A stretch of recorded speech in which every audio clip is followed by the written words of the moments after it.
يا ربي خويا داوا ليكن بناوي جوان بصفتي برز باسم عظمت خويا إرشاد من كبوي شاكترين سپاس گزاري تو برسكينوا سپاس گزاري كلايق بو نعمتاني بخومان وبدائك باكمان بخشيون خويا بمن خرس الربازك جوان ترين كردوي صالح بو تو جيبجيكين تاتو لمن راضي أبي يا ربي خويا لزمري صالحين حساب منك أولاد كان من صالحك يا أكرم الأكرمين يا ربي خويا داوال لي أكين لسرجم قناها كان من ببورة خويا لسرجم قناها كان من ببورة يا ربي خويا لسرجم قناها كان من ببورة يا ربي خويا داوال لي أكين رحمته بزي خود بسر معنا ببارنا أم طاعة عبداتين من لقبولك يا ربي خويا أجر شي كرتو كالي وبكالكي منزورة يا إلهي بلان بخوات ومن خوش يا إلهي بيامكيت ومن خوش يا إلهي دا يا إلهي رحمته بزي خود بسر معنا ببارنا تو قوري خود عفو مهرباني خود بسر معنا ببارنا يا ربي خويا داوال لي أكين هر کس من کوم الله گرفتی خواه تو خود ازانی اما زور فقیر و ضعیف و ذلیل یا الهی تو زور دولمن و خواند صلوات و کرم یا الهی يا ربي خويا بفقيري خو من داوالتو أكين أو من بحال ومال دارك خويا أو من بمنال مناضي بعطاك أو من بمنال مناضي صالحك پروردگار أو من قرزاء قريس شاني سوك خويا أو من كم رزق حلال زيادك يا ربي خويا أو اندحلا من بدنا محتاج حرام نبي يا رب العالمين يا ربي خويا محتاج دسينا مرد من مكة محتاج دسينا كس من مكة زليل دسي ظالمان من مكة خويا زليل سرجاق من مكة يا أكرم الأكرمين يا ربي خويا أو من نخوش الشفاء وبنيرة يا ربي خويا داوال لي أكين پروردگار أو من گرفتك چار سرك يا ربي خويا أو من نا آرامي لدلياتي خويا دلي آرامك پروردگار آرامي بو مالكان من بنيرة يا ربي خويا محبته خوش وسيلة مالكان من زيادك يا ربي خويا هنا من بو ديواني تو هنا ويا إلهي كرمي خود رحمتي خود بزي خود بسلمانا ببارنا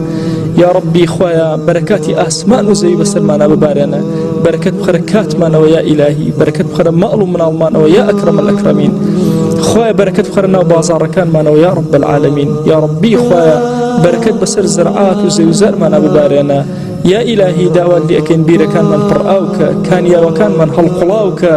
يا ربي خويا جان داواد لي أكين بقوري خود مرومالات من بربركتك تجارة بازرقاني من بربركتك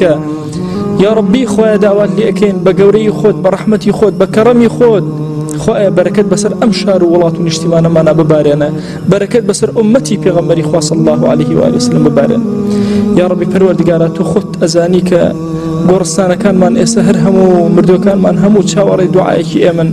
يا ربي خويا أمن لأمن بروا دسي زليلي وتو برزكينا خويا جان رجو كان من أكينا وسيلة وبرزي أكينا وتو يا ربي خويا لسرجم مردو كان من ببورا آرامي بسر قرصتانا كان مانا ببارنا يا أكرم الأكرمين يا ربي خويا داوال لي أكين بقوري خود تو زور دولة من أوان زور هجار خويا جان داوال لي أكين بقوري خود رحمتي خود بسريانا ببارنا خويا أو دايكو باوكاني كأولادك كان يان دعايا بوناكن وإم ليرو دعايا بوأكين يا ربي خويا لقناها كان يان ببورا يا ربي خويا داوال لي أكين بقوري خود برحمتي خود بكرمي خود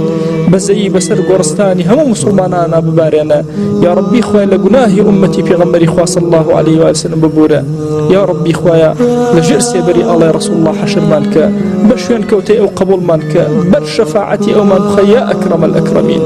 يا ربي خويا جان مان جرى لو عبداني في غمري خواه صلى الله عليه وسلم بروي قشوا بيروز باي مبارك بيان لأكا يا ربي خويا بمان جرى لو عبداني سريعا برزل لبردم ديواني تو يا رب العالمين يا ربي خويا رحمتي خود بسر معنا ببارنا أو كاتيك الرحمن درأشي رحمتي خود بسر معنا ببارنا أو كاتي حسابك رين يا ربي خويا رحمتي خود بسر معنا ببارنا أو كاتي لبردي صراط رائبيرين يا ربي پروردگار داوال لي أكين بقوري خود برحمتي خود بكرمي خود پروردگار أم دعانا من لقبولك صلاة أما جسي أما بقينا وبيغمبري خواه صلى الله عليه وآله وسلم صلاة أما جسي أما بقينا بهمو بيغمبران عليهم الصلاة والسلام خواه صلاة أما جسي أما بقينا عبد الصالحة كانت لهمو شوينك وهمو سوشيك وبدرجة ميجوي أم أمتي يا رب العالمين